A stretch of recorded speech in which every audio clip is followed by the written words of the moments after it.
Carbon की complete information आगे pure video में चेक करो। आज हम कार्बन और उसके कंपाउंड्स को डिस्कवर करने वाले हैं।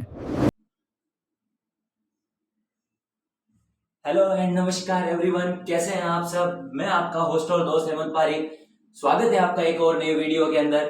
तो आज अपना टॉपिक है कार्बन एंड इट्स कंपाउंड, जो कि मुझे पता है आप कब से इसके बारे में सर्च कर रहे हो, मुझे कमेंट भी कर रहे हो कि sir carbon and its compound पढ़ा दो, सर कार्बन के बारे में पढ़ा दो, हमारे पेपर पास में आ रहे हैं।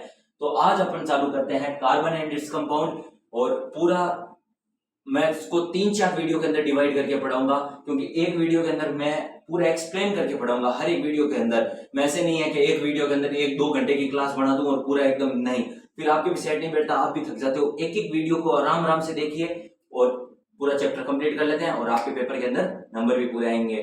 चालू कर दें। तो carbon, sir what is carbon, carbon क्या है? तो सर पहले आप ये पूछिए कि कार्बन है क्या, एक एलिमेंट है, वो तो यही है, वो तो पता ही है। कार्बन एक नॉन मेटल है। सबसे पहली बात क्या याद रखनी है, नॉन मेटल है।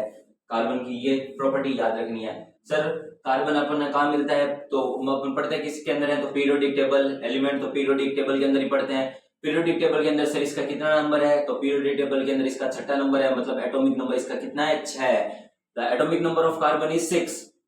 Hydrogen, helium, lithium, beryllium, boron, carbon आ गया ना 6 नंबर पर। तो atomic number, what is the atomic number of carbon, it is 6। What is the atomic mass, तो 12। एटॉमिक मास क्या होता है सर, प्रोटॉन प्लस न्यूट्रॉन के नंबर को क्या कहते हैं, एटॉमिक मास कहते हैं। तो कितना आ गया, 12 आ गया।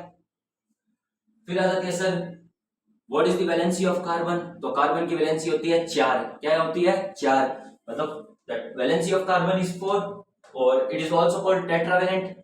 Carbon is also called tetravalent because the valency of carbon is 4. Sir explain in diagram, हमें डायग्राम के अंदर बताओ। तो ये लो डायग्राम, ये देख लो कार्बन का, ये एक एटॉमिक स्ट्रक्चर का डायग्राम है। इसके अंदर देख लो, यहाँ पे बीच में प्रोटॉन और न्यूट्रॉन, न्यूक्लियस हो गया इसका। यहाँ पे क्या है, जो फर्स्ट शेल है, फर्स्ट शेल के अंदर 2 इलेक्ट्रॉन, और क्या ना देखो पूरा 6 है ना, तो ये 2 इलेक्ट्रॉन, और बाहर की साइड में कितने, मैंने 1 2 3 4, ये बाहर की साइड में क्या होती है, वैलेंसी क्या होती है, जो आउटर शेल के अंदर इलेक्ट्रॉन होते हैं उसके अंदर उनको उनके जो क्या नाम चार्ज होते हैं उसको क्या कहते हैं, वैलेंसी कहते हैं। तो कार्बन के आउटर शेल में कितने, 4 इलेक्ट्रॉन है, तो ये हो गई ना कितनी, वैलेंसी कितनी होगी, 4, तो टेट्रावेलेंट। ये समझ आ गया, ये 3 पॉइंट, ये 3 पॉइंट तो बहुत ज्यादा इंपॉर्टेंट है, और वो डायग्राम भी इंपॉर्टेंट है, आप पढ़ लेना, ठीक है। Most of carbons are poor conductor of electricity because the force of attraction between molecules are strong. आपने कहीं पढ़ा होगा कि कार्बन होता है ना, कार्बन की इलेक्ट्रिसिटी क्या नाम है, ये पुअर कंडक्टर होते हैं, ध्यान रखना। इलेक्ट्रिसिटी के अंदर पुअर कंडक्टर, नहीं तो हम घर के अंदर कार्बन नहीं लगा लेते तार के अंदर, मतलब कार्बन की कुछ बनी हुई चीज नहीं लगा लेते, क्योंकि क्यों नहीं लगा सकते, क्योंकि पुअर कंडक्टर ऑफ इलेक्ट्रिसिटी है कार्बन। आ गया ना समझ में, आप पुअर कंडक्टर ऑफ इलेक्ट्रिसिटी क्यों है, because the force of attraction between molecules are strong, मतलब जो कार्बन के जो मॉलिक्यूल्स हैं उनके बीच में जो फोर्स ऑफ अट्रैक्शन, मतलब एक दूसरे खींचने की ताकत है ना, वो बहुत ज्यादा स्ट्रॉन्ग है, इसलिए इलेक्ट्रॉन्स उसके अंदर से पास नहीं कर पाते, इसीलिए कार्बन के अंदर क्या होता है, पुअर कंडक्टर ऑफ इलेक्ट्रिसिटी। आ गया समझ में। फिर कार्बन क्या होता है, carbon form covalent bond. Sir ये कोवलेंट बॉन्ड क्या होता है, अब the bond which formed by sharing of lone pair of electrons between the molecules, मतलब जो कार्बन के मॉलिक्यूल्स होते हैं उनके उन दोनों, मतलब को कार्बन किसी के साथ अपना कोई कंपाउंड बनाता है तो उसके बीच में क्या बनाएगा, बॉन्ड बनाएगा, एक दूसरे को जोड़ने के लिए क्या बनाएगा, वो बॉन्ड बनाएगा। तो बॉन्ड किस टाइप का बनाएगा, covalent bond. Sir covalent bond क्या है, अगर lone pair of electron, lone pair मतलब जो कि अनपेयर्ड है इलेक्ट्रॉन्स, वो एक इसके पास में एक इलेक्ट्रॉन, इसके पास में एक इलेक्ट्रॉन, ये दोनों मिलकर क्या बना देंगे, लोन पेयर ऑफ इलेक्ट्रॉन्स का एक बॉन्ड बना देंगे। वो बॉन्ड मिलके वो बहुत ही ज्यादा स्ट्रॉन्ग बॉन्ड हो जाएगा। तो वो कौन सा बॉन्ड होगा, लोन पेयर ऑफ इलेक्ट्रॉन का। तो कौन सा बॉन्ड हो जाएगा, कोवलेंट बॉन्ड हो जाएगा, ठीक है। Covalent bonds are poor conductor of electricity. तो आप ऐसे भी याद कर सकते हो कि कार्बन क्या नाम है, पुअर कंडक्टर ऑफ इलेक्ट्रिसिटी क्यों होते हैं, क्योंकि उनके अंदर कोवलेंट बॉन्ड प्रेजेंट होता है, और covalent bond poor conductor of electricity को ही शो करता है, क्योंकि लोन पेयर ऑफ इलेक्ट्रॉन्स क्या करते हैं, एक बॉन्ड बनाते हैं, वो बॉन्ड स्ट्रॉन्ग होता है। आगे समझ में, इसलिए कार्बन की क्या होती है, पुअर कंडक्टर ऑफ इलेक्ट्रिसिटी होती है, ठीक है। फिर आ जाता है कैटनेशन। कैटनेशन क्या होता है sir, catenation property of forming groups. Sir ये क्या होता है, किसके साथ ग्रुप बनाता है, सर हमें तो कुछ पता ही नहीं है। यहाँ पे देखो मैंने एक एग्जांपल बना रखा है, कार्बन एक दूसरे कार्बन के साथ, दूसरा कार्बन इसके साथ, इसका साथ, इसके साथ, तो एक दूसरे के साथ क्या बनाते हैं, लंबी चेन बना लेते हैं। कार्बन कार्बन क्या कर सकता है, कैटनेशन मतलब फॉर्मिंग ग्रुप्स, मतलब लंबी लंबी चेन बना लेता है। मतलब forming of groups of long chains, समझ आ गया ना। तो कार्बन हैज कैटेनेशन प्रॉपर्टी, क्या होती है, कार्बन के पास कैटेनेशन प्रॉपर्टी होती है। तो ये कहीं पूछ ले पेपर के अंदर कि carbon has which most important property, तो कैटेनेशन। ये कैटेनेशन प्रॉपर्टी के कारण ही अपन क्या पढ़ते हैं, ये ऑर्गेनिक केमिस्ट्री के अंदर ही अपन पढ़ते हैं, क्या पढ़ते हैं, ऑर्गेनिक केमिस्ट्री पूरी इस कैटेनेशन प्रॉपर्टी के ऊपर ही डिपेंड है, ध्यान रखना। क्योंकि केमिस्ट्री मतलब ऑर्गेनिक केमिस्ट्री के अंदर अपन क्या पढ़ेंगे, पूरी कार्बन की लंबी लंबी चेनें पढ़ेंगे, ये दो पेज की लंबी लंबी चेनें पढ़ेंगे कार्बन की। आ गया समझ में, ये कैटेनेशन की प्रॉपर्टी है। और कार्बन का सिंबल तो अपन को पता ही है, सी। क्या है कार्बन का, सी है, ध्यान रखना। आ गया ना समझ में। तो ये कार्बन के एक जनरल इंस्ट्रक्शन था, मैंने आपको बता दिया कि कार्बन है क्या, कहां पाया जाता है, समझ आ गया ना। कार्बन अपन को नेचर के अंदर मिल जाता है, आ गया समझ में, कंप्लीट हो जाएगा। ये पूरा याद करके रखना, मैं इसके एक एमसीक्यू डाल दूंगा, कहीं अगर मुझे मिल जाए मैं बना दूंगा आपके जो पेपर के अंदर इससे रिलेटेड जो जनरल क्या नाम है इसकी प्रॉपर्टीज है। क्योंकि ये मैंने अलग अलग पेपर से देख के पता किया और एनसीईआरटी के अंदर पूरा इसका डाटा मिलान करके फिर मैंने ये पूरा एक तैयार किया। मैंने कहा एक बोर्ड के अंदर इसका जनरल इंस्ट्रक्शन मैं आपको कंप्लीट कर दूं, इसका जनरल इंट्रोडक्शन मैं आपको दे दूं। आगे ना समझ में कि कार्बन किस काम आता है। स्टूडेंट्स, अब अपना कार्बन कंपाउंड के अंदर न्यू टॉपिक है allotrope of carbon. Sir allotrope का मतलब क्या होता है, एलोट्रॉप्स का मतलब होता है कार्बन के टाइप्स, मतलब कार्बन कितने टाइप्स के हो सकते हैं। तो मेनली कार्बन 3 टाइप के होते हैं, वैसे तो बहुत टाइप के हो सकते हैं लेकिन मेन 3 टाइप के हैं। पहला है डायमंड, दूसरा है ग्रेफाइट और तीसरा है फुलरिन, या फुलरिन कहते हैं इसको ज्यादातर। तो पहला डायमंड जो कि सबने सुन रखा है, ये दो तो मैं मान लूं कि बहुत कम लोगों ने सुने होंगे। डायमंड तो बचपन में पैदा होते हैं तब तो बुढ़ापे तक डायमंड तो नाम सुनते ही सुनते हैं, सबसे महंगा भी है। Each carbon atom bonded to 4 carbon atoms, मतलब डायमंड किस प्रकार बना होता है सर, डायमंड कार्बन का ही भाग क्यों है, क्योंकि इसके अंदर जो कार्बन है ना वो एक्स्ट्रा 4 कार्बन के साथ जुड़े होते हैं। मतलब अब मैंने वो 4 वैलेंसी बताई थी ना कार्बन की, ये डायमंड के अंदर सही सेट बैठ रहा है एग्जांपल। मतलब ये देखो, ये कार्बन है ना, ये इस कार्बन के साथ भी जुड़ा हुआ है, इस कार्बन के साथ भी, इस कार्बन के साथ भी, इस कार्बन, 4 कार्बन के साथ, फिर ये कार्बन वापस 4 कार्बन इसके साथ, इसके साथ, इसके साथ, इसके साथ। मतलब डायमंड की शेप कैसे होगी, जब एक कार्बन और 4 कार्बन के साथ जुड़ा होगा तो वैसे स्ट्रक्चर क्या कहलाएगी, एक डायमंड की स्ट्रक्चर कहलाएगी। तो यहाँ पे क्या लिखा है मैंने, each carbon atom bonded to 4 carbon atom, मतलब एक कार्बन 4 कार्बन के साथ जुड़ के किस प्रकार की स्ट्रक्चर बना सकता है, डायमंड टाइप की स्ट्रक्चर बना सकता है। ये डायग्राम है, ये थोड़ा मैंने ऐसे रफली डायग्राम बनाए हैं, ये ध्यान रखना। अपनी जो एनसीईआरटी है ना, मैं उसकी एक फोटो लगा दूंगा जो एनसीईआरटी के अंदर है, तो आप उसको फोटो को देख लेना जिससे आपको एक आइडिया मिल जाएगा।